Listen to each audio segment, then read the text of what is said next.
Welcome to Peel Yourself Off the Mat Monday edition, and maybe try to peel yourself out of a few bad situations with people that you owe money to after this weekend. It was about as exciting as it gets. Welcome to this edition of Bury Your Bookie. I'm Jeff DeForrest. We got Mike Jones in with us, of course, on Monday, and Tuesdays and Thursdays as well, with his stats and his stories and all of this stuff that he gets into. But I just wanted to start here because I have a friend, a real good friend, and he works in a casino that's largely dominated by a Hispanic clientele. And he has a guy that's trying to convince him that soccer, and you were a soccer player, Mike Jones, is the most exciting sport that there could be. And I'm thinking, well, I'm the antithesis. I'm the last guy you want to talk to because I've said this many times. My thought on soccer is it was a game that was invented by a mutant society that had no hands or arms. And so they try to figure out, hey, what can we play? And they say, let's try this. Kick some skulls around. And other than that, for me, it's a lot of meaningless running. Although I can appreciate the athleticism of the players and some of the goals that are made. If they only showed the goal highlights, I might be a bigger fan. That being said, I don't think Mike Jones, and you are a veteran sports viewer, fan, gambler, been on every side of the equation. I don't think you could ask for much more between the Hurricanes game Thursday night against Ole Miss, and then even though it was 16-3, the game that you were just talking with me about before, with your man Herbert, still it was infused with a lot of drama. I mean, that game didn't become decided until you could see the way it was trending into the late third quarter. It was still pretty much up in the air. The other games, though, and we had four others, were as bizarre and exciting and exhilarating as I think any collection of games in any sport have been in a long, long time. I don't know. What was your feeling about that? And are you peeling yourself off the mat or peeling? Yeah, this was kind of tough. But to your point, more lead changes this weekend in the fourth quarter than in any playoff year, the whole playoffs. Yes, just this weekend. And there was none in the last game on Saturday. So that means in 4 games, you had more fourth quarter lead changes than you've had in any playoff year in history. That to me tells you that's exactly what the NFL wants in exciting football. The tough part is going to be tonight is these teams that have to play on short weeks going to next week. Houston-Pittsburgh game, I think, is going to be the late game on Sunday. But you have Buffalo's going to play on a short week Saturday in Denver. You have San Francisco getting a short week, having to travel, go back. Short week Saturday into play in Seattle. So the edges are going to be for these home teams. I was giving a little information to guys on X about why this occurs. And it's because they're really making it that they want the 1 seeds in the championship. And I can give you this great historical stat that if you go back to 1984, when the year I was with the Giants, the 49ers and Dolphins made the Super Bowl, which were the number 1 seeds. It happened again in 1993 and didn't happen again until 2009. So only twice since 1984 did the number 1 seeds make it in the championship. I don't foresee that happening this week. I think Seattle or Denver, one of them will get beat. But this is what the league wanted by adding this extra game. And as Tony Dungy eloquently stated on X, he thinks the scheduling is wrong, that they shouldn't have a Monday night game and make a team. It seems unfair. Yeah. Right, they're just doing it for TV. But the ratings had to be great. You can go on and start. One of the big things is going to be this having to get points. He's going on 4th downs, all these analytics that are playing a part in football. I think last night, we'll get to that game first, I thought it was imperative to get the ball inside the 10-yard line after your quarterback runs 3 undesigned runs for the first 3 plays to get it from the 10 to the 2-yard line, taking shots on all 3 plays. And now you're going to put it in his hands to make a throw on 4th down, which he clearly missed.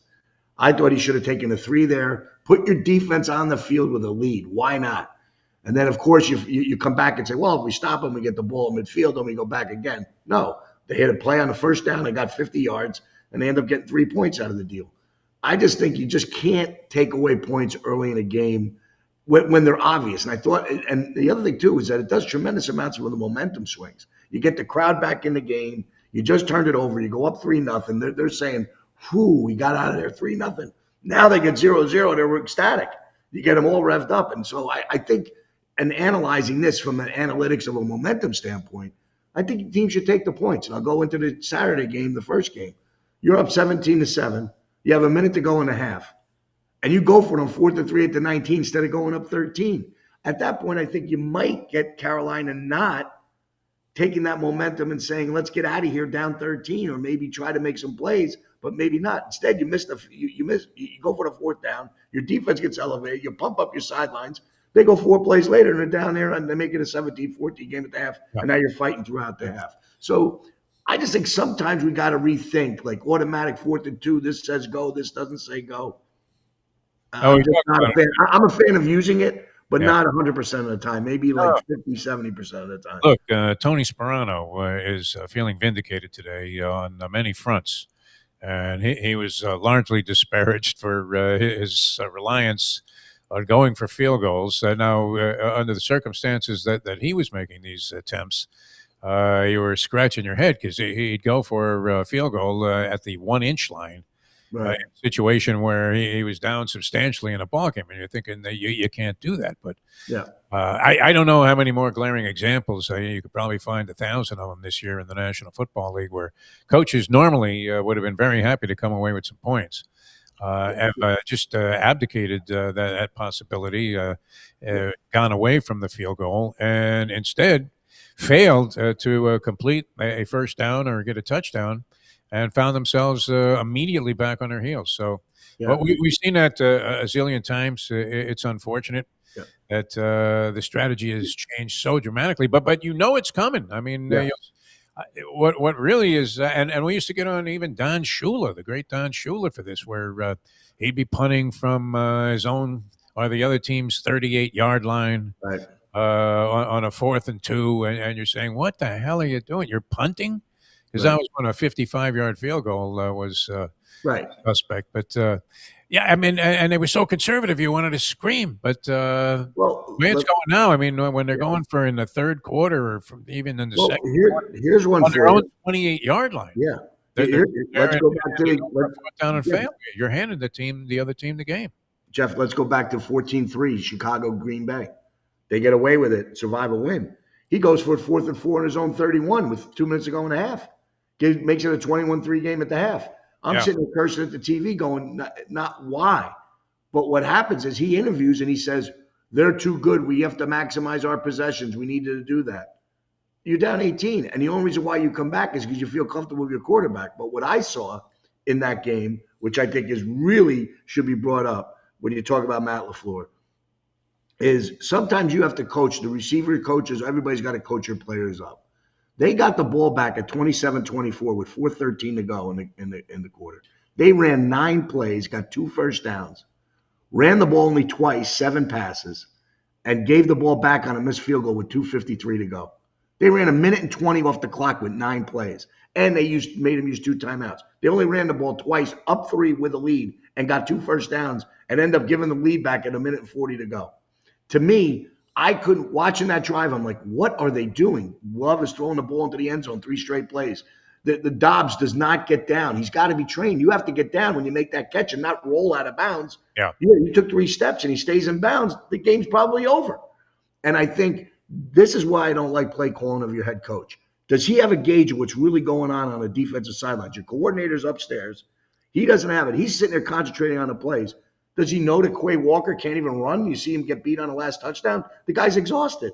And of course, the players won't say, I'm tired. But you have to watch, and someone's got to tell this guy, listen, we better not give them the ball back.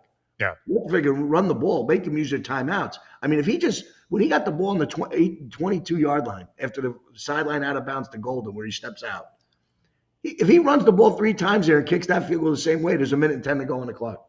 It's a different game. And he's up, and he got to score a touchdown then. Maybe your defense feels the pressure. And I just think this too. When you start missing field goals, I know how the Giants were when Ali Haji Sheik started tanking and wasn't kicking right. The defense would get mad at him. These players don't like when kickers miss field goals, and it changes the momentum of the sideline. And I think knowing that they were thinking giving up a field goal to tie in that point against Chicago. Let's get our offense the ball back. So LaFleur comes out and doesn't say anything but other than we didn't execute in the third quarter when we had 3 and outs. Well, yeah, but the game was still, they had 6 points only going into the fourth quarter. Your team was hanging in there. You had a 15-point lead going into the fourth quarter. But can't miss kicks in the playoffs. I just think there's things you watch and they get obviously polarized with the playoffs. But to me, some of the things you watch was different. And the Eagles is a whole other story. I mean, I think they sort of played like they had through the tail end of the season anyway. Yeah, Where you're wondering when are they going to put it together, and they just right. never. Uh, Hertz was not the same quarterback this year that he was No. last year.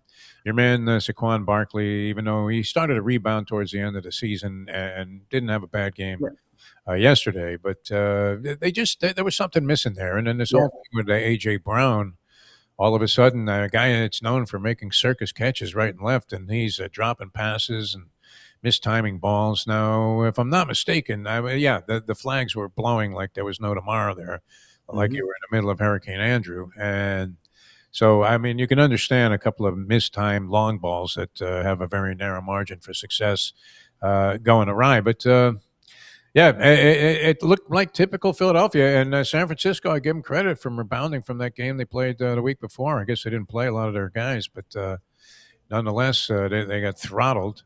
And to rebound like they did, I thought yeah. Kyle Shanahan, as much as you sit there and just he won coached a brilliant game there. I mean, couple of Super coming up with a Bowls, trick but they play. got it done. Yeah, the play call to Jennings threw the pass for the McCaffrey for a Yeah, touchdown. Incredible. unbelievable, and what a Yeah, catch too by yeah, McCaffrey. That yeah. that ball And was a blowing throw, around yeah, like and a throw like that. And Jennings was a four-star quarterback coming out of high school, went to Tennessee, good player. Just having that in your arsenal, having a guy that can make that kind of a play is just, he you always has know, that. It's like he's got a knight on yeah, a chessboard that can go yeah. this, that way, and sideways, and all this stuff. All right, we have a game tonight, Mike Jones. We want to get into that, and then we'll get into some of the matchups down the road. And of course, but we do have the championship game coming up in college football a week from tonight, and that'll involve the University of Miami, our hometown Hurricanes, against Indiana. Tickets 3,000 for way, way deep in the nosebleed, and I can tell you, having sat at just about every vantage point in that stadium over the course of time, because I always wanted to see what the fans are seeing. And so I'd go to the back row in the upper deck there in the corner and wonder who the hell would pay money for these seats.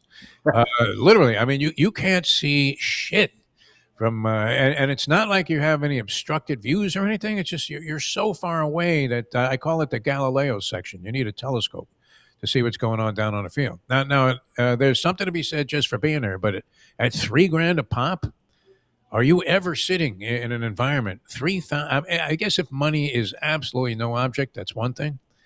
But would you pay $3,000 to sit in the upper No. deck for this championship game? Not for this game. There may be an event, a Super Bowl with my Giants in it, or maybe, as you might say, a World Cup final game, which probably would get your blood burning here. That I say that maybe if I have a chance to go for 3,000 to the World Cup final game, that might be something because it's a World Cup world final event. you pay for. All right. Well, I mean, but they're going to go for more than that. I can tell you that when they go to MetLife and play the championship game in this summer in the World Cup here in You the still U.S. have But connections through your Giant experience from 40 years ago? nope, I don't, and I don't want to use those connections. But I can tell you this: I just find it very hard to stand up through most of the event now, as at my age, and just sitting there. I've enjoyed the Oh, comfort of it's my annoying. couch. Yeah. I went to Super Bowl. I've been to basically every event, and to me, the one that I know this is going to sound crazy to the little viewers, but the one I would go back to would be the Masters. That's to me the best Oh, sporting. I don't know that you get a lot of argument there. People love that. You know, Yeah. yeah. As a So fan, that's the one I probably that's still I went once in 14 and now it's just still on my bucket list to do it again. So that would be it. But yeah, but I'm with you. It's like it's crazy price. Miami's in it. Indiana's going to travel. I think it's a 50-50 crowd probably, maybe even slight edge 60-40 Indiana. I know friends of mine that went out to the Fiesta Bowl and watched the great game. I don't know. Does Beck do it? I mean, this is one of the great coaching jobs in the history of sports, Jeff. I mean, I cannot recall a turnaround, a 2 year turnaround to what was the most team with the most losses in D1 football history. Has this guy Signetti has pulled off? It's the greatest 2 year run I think I've ever seen in coaching, and I love his demeanor. I love he's more like Nick Saban. He's not this modern coach that runs down the sidelines like Aaron Glenn or he's sitting there. All these coaches I watched the he NFC. never seems happy. Yeah, I watch the NFC East Hard Knocks. All the coaches are like one of the boys and all that. I just see it being a little different. Maybe it's the old school version of me, but I just kind of like that when you have someone that does it. And these kids are buying in.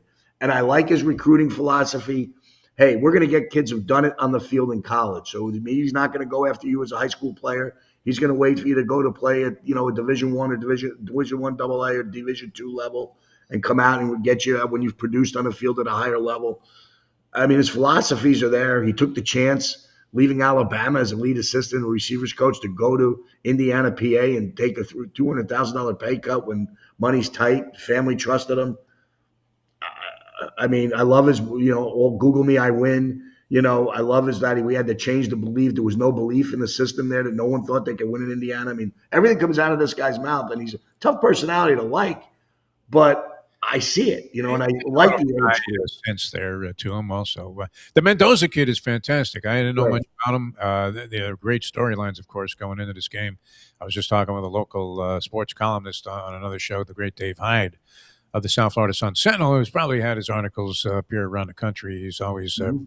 on it. I said, "This is a dream come true. You have this Yeah. Fernando Mendoza kid, Cuban descent, played at Columbus High School in Miami, and he's coming back to town with Indiana after Miami had two shots to grab him. Nobody was interested out of high school, and then he transferred and took Indiana. Miami decided to go with Carson Beck, which has worked out okay for them also. So Yeah.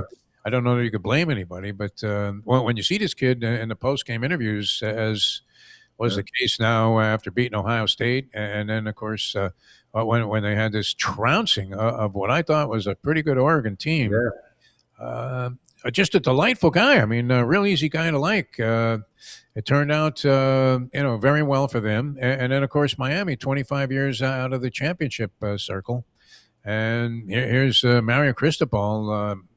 I don't know if malign's the right word because it implies that it was undeserved, but we've had enough negative things to say about his game day coaching than we did throughout the course of the year, looking at Yeah. Miami games and losing to Louisville and SMU. But something happened. I don't know, Mike Jones. You're big with this sports psychology stuff. Something snapped, I think, with Miami after this SMU loss. Yeah. And since then, look, their credibility has been now well established where nobody expected them to mow down Texas A&M even. Right. That turns out to be a real hard-fought battle.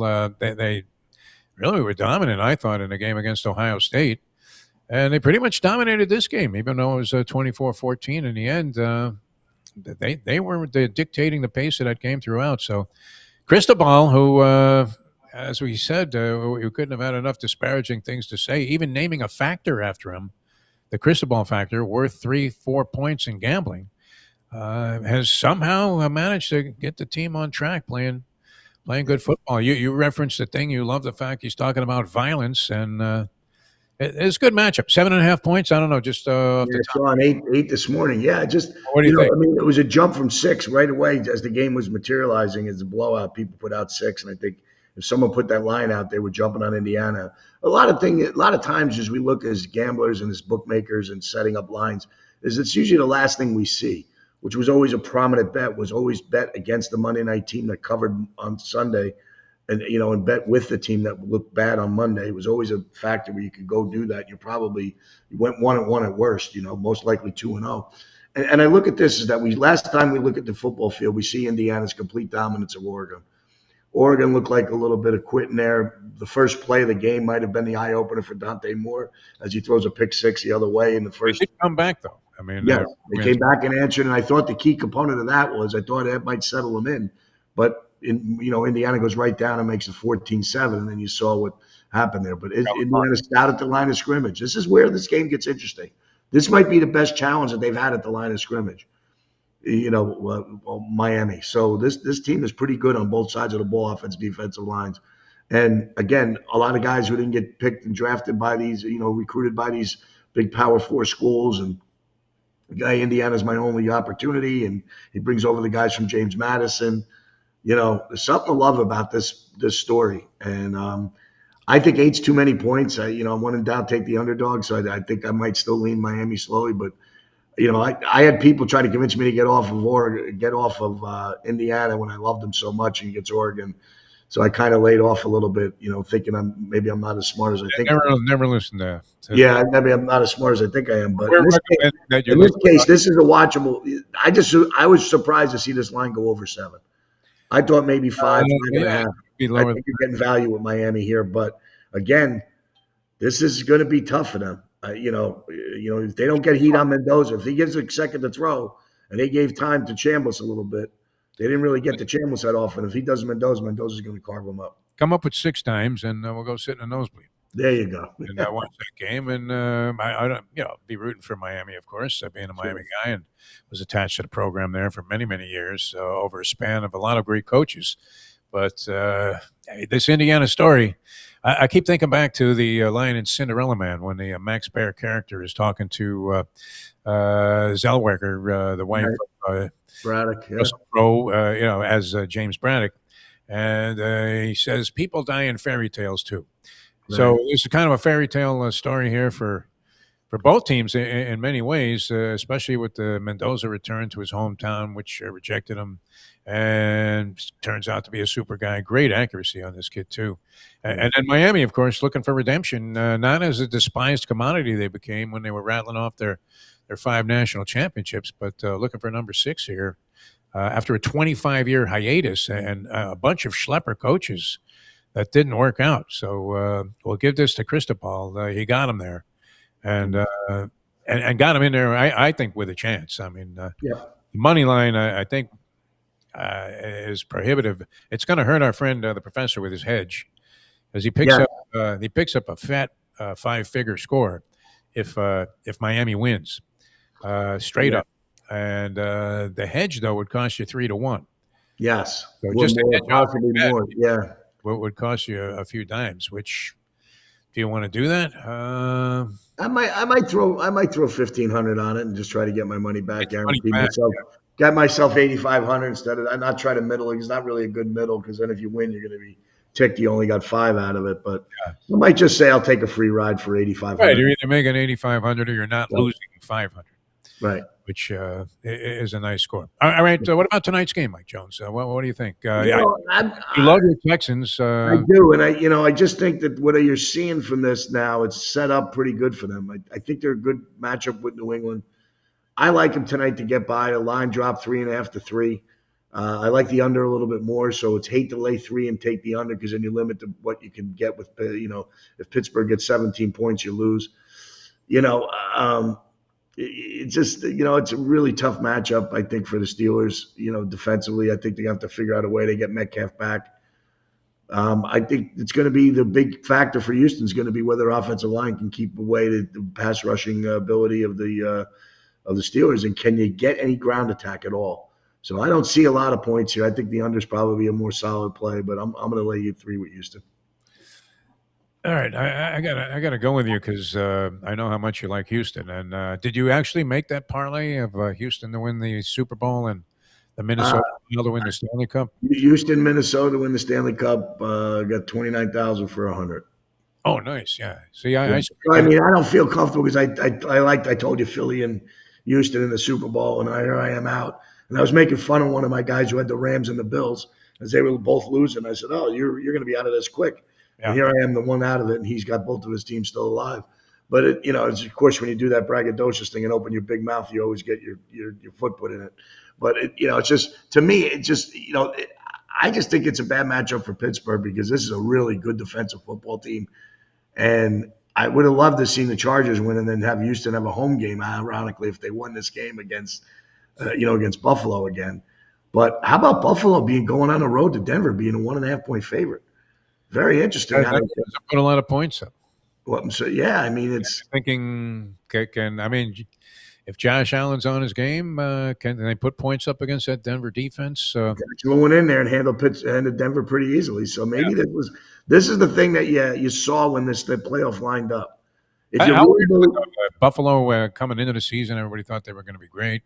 They weren't, quite up to speed. Although still, had a decent season by any standard. McDermott was on a hot seat.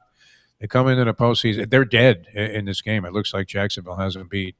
And they come back with that miraculous drive and then get the interception on the very first play, which was kind of weird. And let me ask you this, too. I'm going to throw this question out to you. So a lot of heat from smart people online, and I can't get over it. You're at the 1-yard line with a minute and more than 4 to go. Do you score right away? Like they're saying, take a knee. Did you see what happened? It was a Gator flop. Jacksonville literally backed up. Yes. Instinct, unless you were going to take a knee, you clearly need to score to win the game. It's not like you're, but Yeah, Jacksonville just backed up. Yeah. Did you see that? I mean, you watch all of it, and that was their only option, really, to get the ball back, trailing by 3 with a minute and change. Yeah, my thought behind that, Jeff, is this: if You you're would down want them to three, run if the you're clock down out. three, Yeah, if yeah, you're down three, you could do that because then you do it. But again, you're going up four there, which is a lot easier.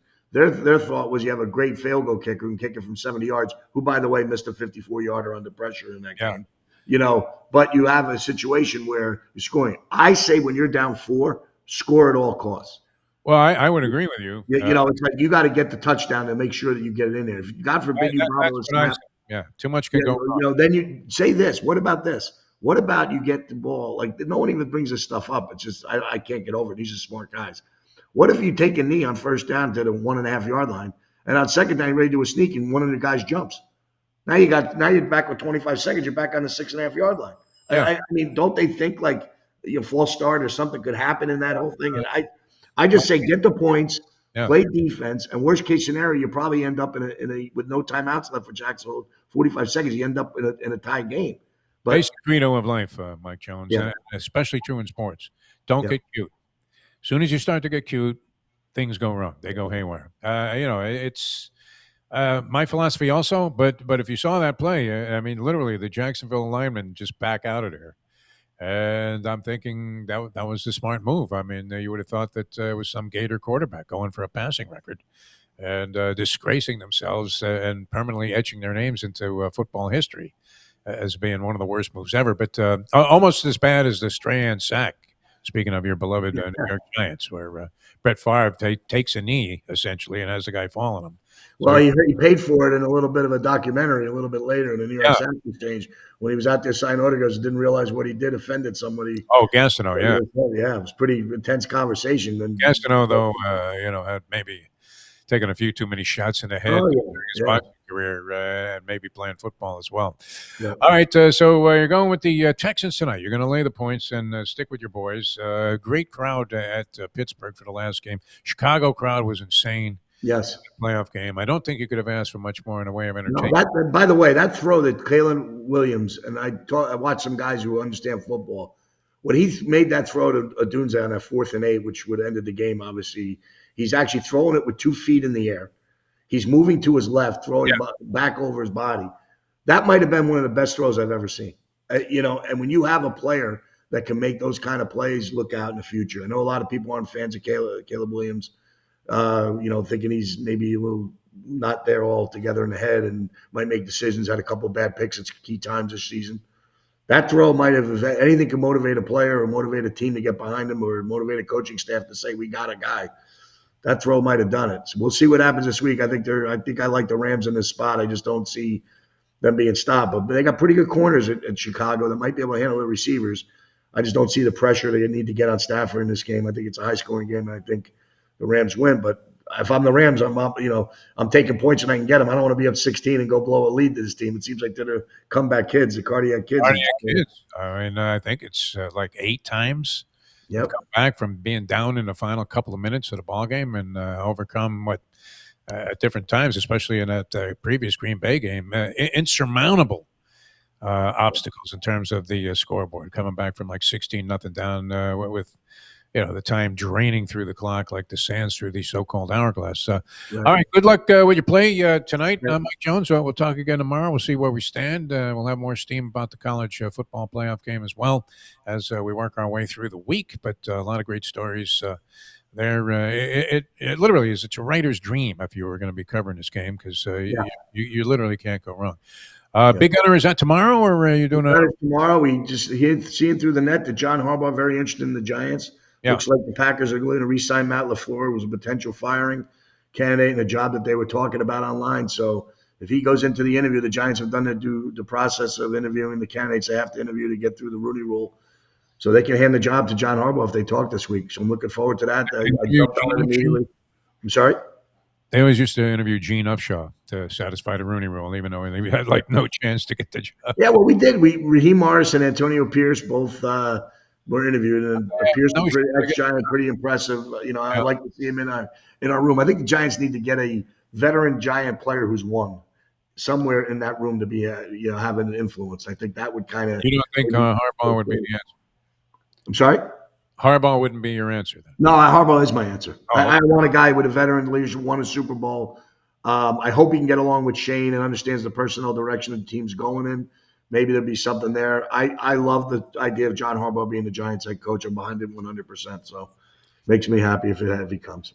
I hope you didn't have a lot of money on Dante Moore to be the number 2 pick to the Jets. No, I mean, I've been talking this too, Jeff, in the last minute here. I am convinced that you might get lucky with Mendoza, maybe, but he's a little bit different of a guy. We're going into the locker room of an NFL team, kind of a nerd, but a good nerd, kind of thing. Do the players get behind him? There's some question. I'm not sure Dante Moore would be my pick at number 2. I know Ty Simpson is now the third quarterback out of Alabama coming number 3.